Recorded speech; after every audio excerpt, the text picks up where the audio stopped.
በስልክ ከአሜሪካ ባለስልጣናት በአካል ደግሞ ወደ ኤሚሬትስ ያቀኑት የጠቅላይ ሚኒስትሩ ጉዞ ለምን አስፈለገም? አደጋው መሪር ነው። ያጣነውን የመመለስ እጥፍ ድርብ መብት አለን ሲሉ ጀነራሉ ተናገሩም። አዲሱ የኢራን የበላይ መሪ አምርረዋል። ሰላም ጤና ይስጥልን፣ እንደምን አላችሁ ውድ የኢትዮጵያ ድምፅ ተከታታዮች። የኢትዮጵያ ድምፅ ለመጋቢት 3 ቀን 2018 ዓ.ም ያዘጋጃቸው የሀገር ውስጥና የባህር ማዶ ዜናዎች ከዚህ ሰዓት ጀምሮ ወደ እናንተ የሚደርሱ ይሆናል።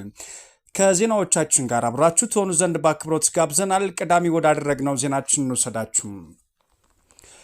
ህዝባችን ለጥቃት አሳልፎ የሚሰጥ የሐሰት ሰላም የለም ሲል አርሚ 70 አሳወቀም።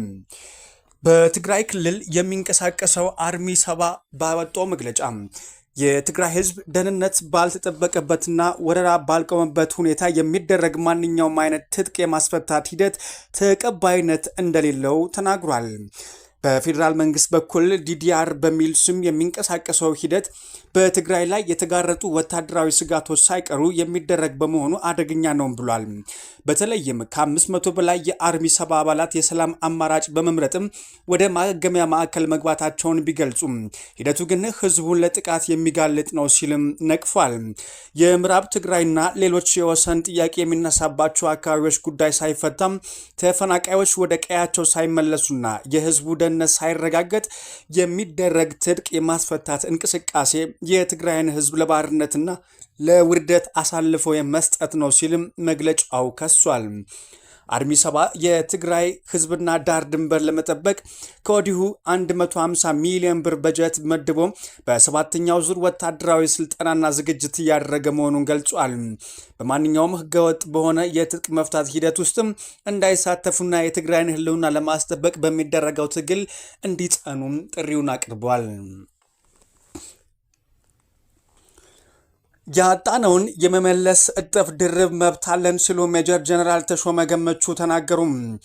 የባህር በር ጥያቄ የሉዓላዊነትና የህልውና ጉዳይ ነው ሲሉም ተደምጠዋል።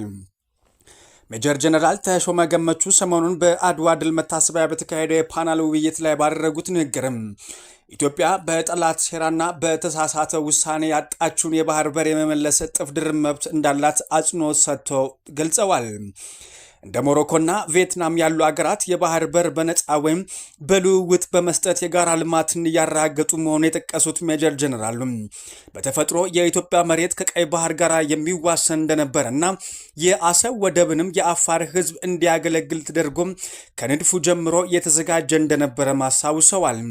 የባህር በር ማጣት ለጸጥታ ችግርና ለኑሮ ውድነት ዋና ምክንያት መሆኑን የጠቆሙት ሜጀር ጀነራል ተሾመም የባህር በር ጥያቄ የሉዓላዊነት ጥያቄ መሆኑን አስገንዝበዋል። እያንዳንዱ ዜጋ የባህር በር ያሳጣንና ሀገራችን ለማፍረስ የሚሰራውን ጠላት በመንቃት መመከት እንዳለበትም በንግግራቸው አሳስበዋል። በጋሞ ዞን በደረሰው የመሬት መንሸራተት አደጋ የሟቾች ቁጥር 105 መድረሱ ተገለጸ። በደቡብ ኢትዮጵያ ክልል ጋሞ ዞን ውስጥ በጣለው ከባድ ዝናብ ምክንያትም በተከሰተ የመሬት መንሸራተትና የጎርፍ አደጋ የሰው ህይወት መጥፋቱና ከባድ ጉዳት መድረሱ ተሰምቷል። እንደ የቅርብ ጊዜ መረጃዎች ከሆነም የዞኑ በሚገኙ 3 ወረዳዎች ማለትም ቦንኬ፣ ካምባ ዙሪያና ጋቾ ባባ ወረዳዎች በደረሰው በዚህ አደጋ የሟቾች ቁጥር እየጨመረም ይገኛል። በአሁኑ ሰዓትም የኢትዮጵያ ቀይ መስቀል ማህበርና የአካባቢው ባለስልጣናት የፍለጋና የማዳን ስራቸውን አጠናክረውም ቀጥለዋል።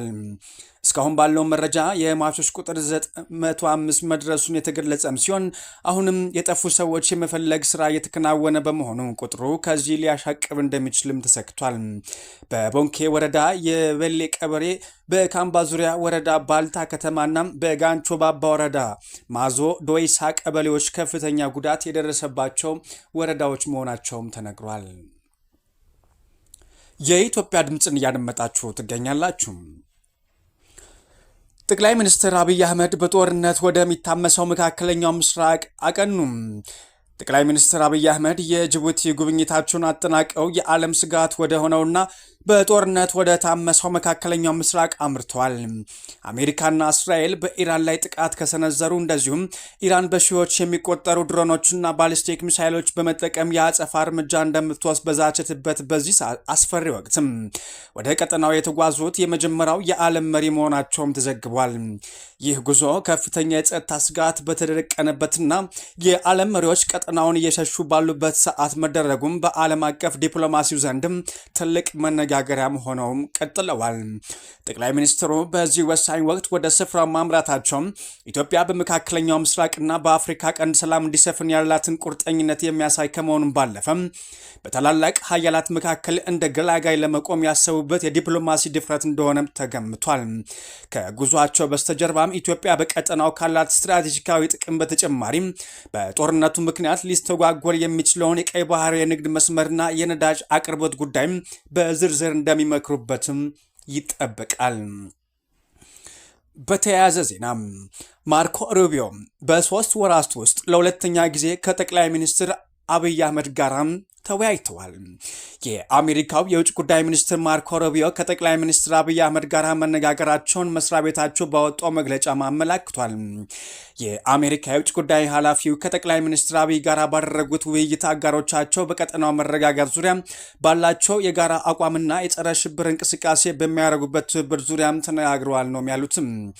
በአሜሪካ የውጭ ጉዳይ መስሪያ ቤቱ ቃል አቀባይ በኩልም በወጣው አጭር መግለጫ ላይ እንደተመለከተው ከሆነ ሁለቱ ከፍተኛ ባለስልጣናት በተጨማሪም በምጣኔ ሀብት ትብብር እንደዚሁም ለአፍሪካ ቀንድ ዘላቂ ደህንነት መሰረት በመጣል ዙሪያ ስለመወያየታቸውም ተጠቁሟል።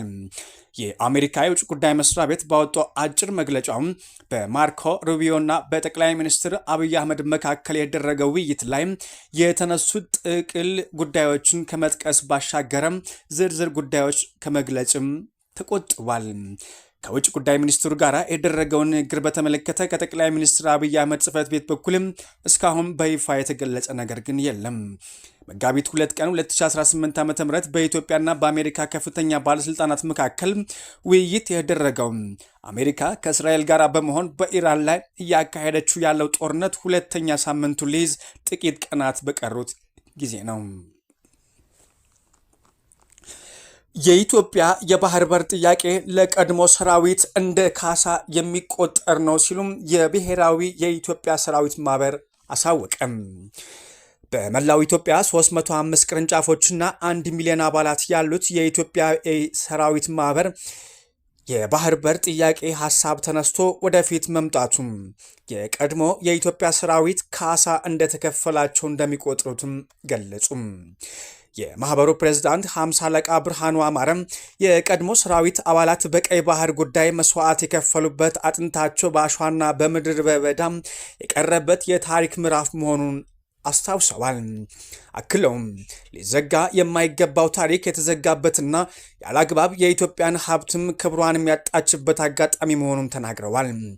የኢትዮጵያና ቀይ ባህር የማይነጣጠሉ የአንድ ሳንቲም ሁለት ገጽታ መሆናቸውን የጠቀሱት ፕሬዝዳንቱ የባህር በር ጉዳይ የግዢ ሳይሆን ኢትዮጵያ ልታጣው የማይገባ የታሪክና የተፈጥሮ ሀብት መሆኑና ከ130 ሚሊዮን በላይ ሕዝብ ያላት ሀገር ወደብ አልባ መሆኗን ለኢኮኖሚ እድገቷ ትልቅ ማነቆ እንደሆነ መምጣቱን ገልጸዋል። በተጨማሪም ኢትዮጵያ የባህር በሯን ያጣችው በሽፍጥና በሴራ ፖለቲካ መሆኑና አሁን ግን የአገሪቱ ጂኦፖለቲካ በመቀየሩና ኢትዮጵያ የባህር በር ወደብ ሊያሳጣት የሚችል አንድም የህግ አግባብ አለመኖሩን ተናግረዋል። ጥያቄው ከጎረቤት ሀገራት ጋር ግጭት የሚቀሰቅስ ሳይሆን በጋራ ተጠቃሚነትና በሰጥቶ መቀበል መርህ ላይ የተመሰረተ የዲፕሎማሲ መንገድ መሆኑን የገለጹትም ነገር ግን ታሪክ ለመናገር ለመጻፍና ለማስረከብ የምናስብበት እድሜ ላይ አይደለንም ያልነው ብለዋል። ታሪኩን ለትውልድ ለማቀበል አቋም እንዳላቸውም ጠቁመዋል። ኢትዮጵያ ያጣችው የባህር በር በአሁኑ ትውልድም ይመለሳል ያለው ማህበሩም መንግስት የባህር በርን ለማግኘት የሚያደርገው ጥረት እንደሚደግፉትም አስታውቀዋል። አድማጮች ዜናዎቻችን ቀጥሏል። አሁን ደግሞ ወደ ውጭ ዜናዎቻችን እንውሰዳችሁ። የባህር መስመሩን መዝጋት እንቀጥላለን ሲሉ አያቶላህ ሙጅታባ ካሚኔ ተናገሩ። ለፈሰሰው ለእያንዳንዱ ሰማዕትም ደም የበቀል እርምጃም ይወሰዳል ሲሉም አምርረው ተናግረዋል። አዲሱ የኢራን የበላይ መሪ የመጀመሪያ መግለጫ መስጠታቸውም ተነግሯል። የኢራን የበላይ መሪ አያቶላ ሙንጀተባ ካሚኔም ስልጣን ከያዙ በኋላ የመጀመሪያውን አስደንጋጭ ንግግራቸውን አድርገዋል። መግለጫው በዜና አንባቢ እጅ ራሳቸው በቪዲዮ ቀርበው አላነበቡትም። የእስራኤል የስለላ ተቋም ካሚኔ በጦርነቱ መጀመሪያ ላይ ሳይቆስሉ እንዳልቀረ ግምታቸውን አስቀምጠው ነበረም። በኢራን ቴሌቪዥን በተነበበው መግለጫቸውም ለፈሰሰው ለእያንዳንዱ ሰማዕት ደም የበቀልና የአጸፋ እርምጃ ይወሰዳል ሲሉም ዝተዋል። በተለይም በሚናብ ከተማ በሚገኝ ትምህርት ቤት ላይ ለደረሰውና እስከ 180 ሰዎች አብዛኛዎቹ ከ7 እስከ 12 ዕድሜ ያላቸው ተማሪዎች ለተገደሉበት የአየር ጥቃትም ከፍተኛ አጸፋ እንደሚሰጥም አሳውቀዋል። ሌላው በአያቶላህ ሙንታባ መግለጫ የተነሳው ወሳኙ የነዳጅ መዘዋወሪያ የባህር መስመር የሆነው የሆርሙዝ ሰርጥ ነው። ኢራን የባህር መስመሩን መዝጋት እንደምትቀጥልም ገልጸዋል። የገልፍ ሀገራትም በሀገራቸው የሚገኙ የአሜሪካ የጦር ሰፈሮችን በአስቸኳይ እንዲዘጉ አስጠንቅቀዋል። አሜሪካ ጥበቃ አላደረጋችሁም ማለቷ ውሸት ነው ሲሉም ገልጸዋል። ሙጅተባ የአባታቸው የአያቶላ ካሚኒ አስክሬን መመልከታቸውን ገልጸዋል። እንደዚሁም ባለቤታቸው፣ አንደኛው እህታቸው፣ የእህታቸው ልጅና ሌላኛው እህታቸው ባል በአየር ጥቃቱ አብረው መገደላቸውን ይፋ አድርገዋል። ኢራን በጦርነቱ ምክንያት ለደረሰባት ውድመት በካሳ ካላገኘች የጠላቶቿን አሜሪካና አገሮቿ ንብረት እንደምትወርስ ወይም እንደምታወድምም ዝተዋል።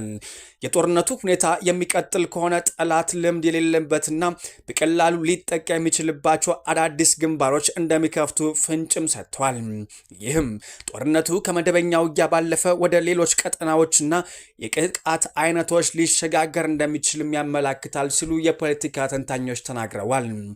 የገልፍ ሀገራት ለተወደደችው አገራችንና ለሕዝባችን መገደል ምክንያት በሆኑት አካላት ላይም ያላቸውን አቋም በግልጽ ማሳወቅ አለባቸው በማለትም አሜሪካ ለሚረዱ አገራትም ያላቸውን ተቃውሞም ገልጸዋል። አድማጮች፣ ዜናዎቻችን እንደቀጠሉ ናቸው። አገራት ከክምችታቸው ለመጠቀም ቢስማሙም የዓለም ነዳጅ ዋጋ በከፍተኛ ሁኔታ መጨመሩን ቀጥሏል። ዋና ዋና ሀገራት በኢራን ላይ የሚካሄደው ጦርነት ያስከተለውን ተጽዕኖ ለመግታት በሚል ለድንገተኛ ጊዜ ካስቀመጡት ክምችታቸው ከፍተኛ መጠን ያለው ነዳጅ ለመልቀቅ ቢስማሙም የዓለም የነዳጅ ዋጋ ሐሙስ ዕለት ማሻቀቡን ቀጥሏል። የዓለም አቀፍ ኤነርጂ ኤጀንሲ 32ቱ አባላት ከክምችታቸው 400 ሚሊዮን በርሜል እንደሚለቁ ቢናገሩም አንድ በርሜል ብሬንድ ድፍድፍ ነዳጅ በእስያ ገበያም 9 በመቶ ጭማሪ ማሳየቱን $100 እንደተሸጠም አሳውቋል። በትላንትናው ዕለት በሆርሙዝ የባህር ወሽመጥ ውስጥ በመርከቦች ላይ የምታረሰው ጥቃት የተባባሰ በመምጣቱ የነዳጅ ዘይት በበርሜል $200 ሊደርስ እንደሚችል አስጠንቅቀዋል። የእስላማዊ አብዮታዊ ዘብ ቃል አቀባይ ከአሜሪካ፣ ከእስራኤል ወይም ከአጋሮቻቸው ጋር የተገናኘ ማንኛውም መርከብ ኢላማ ይሆናል ሲሉም ተናግረዋል። የነዳጅ ዘይትን ዋጋ በሰው ሰራሽ መንገድ መቀነስ አትችሉም፣ ነዳጅ በበርሜል $200 እንደሚደርስ ጠብቁ ሲሉም ቃል አቀባዩ ተናግረዋል።